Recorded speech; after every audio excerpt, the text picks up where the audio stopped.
Arvoyarns.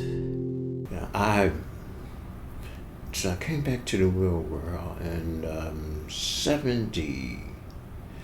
Let's see. I went in there in 77. I was 27 when I came back in 78. Right? Got a few odd jobs. Got unemployment. When you come out in the military, they say, okay, you can get unemployment. So even though it wasn't much, I was able to survive a little bit. I saved a couple $100 when I was in there. And I kicked around for a while trying to find out what I was going to do. Mm-hmm. But I was really interested in becoming a union member in one of the trades because that's where the money's at. Right. In the construction field. So I kept hanging around different construction companies when they would do jobs and asked them, could I get a job? So anyhow, one day, this Llewellyn construction company says, yeah, I'll take you on part-time. He said, I'll take you on part-time, but as a part-timer, you can't join the union. You got to work with me for a while before I do that. So anyhow, you know how that goes. If you're on part of the union, you don't get union money, right? Right. So, make a long story short, I worked with him for a while until he gave me an apprenticeship for carpentry because I was a carpenter's helper, right? And I really enjoyed that. And then he sent me to, I can't remember the name of the school. It was a small school just to learn floor print reading.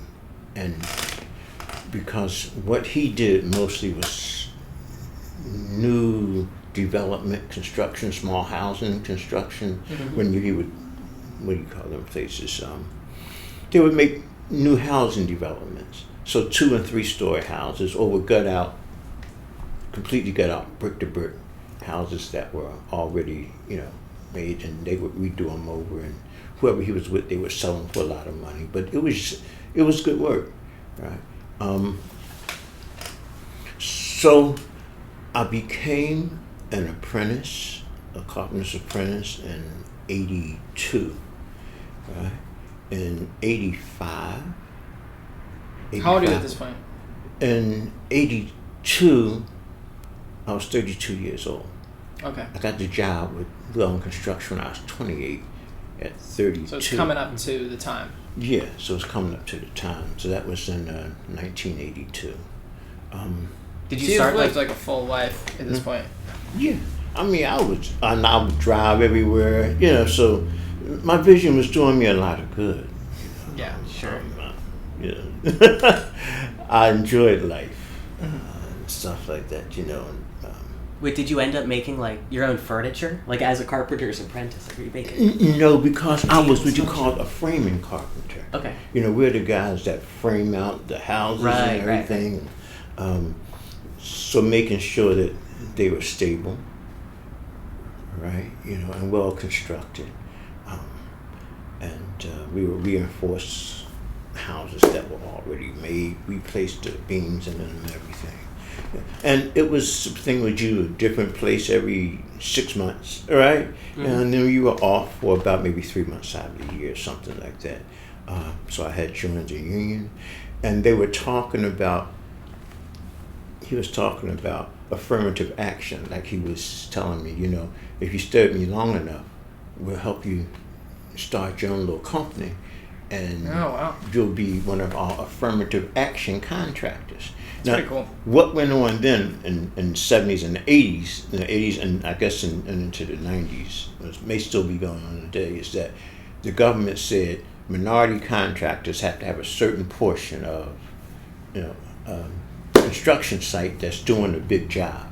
Right? So, what they were telling me is, instead of making, $800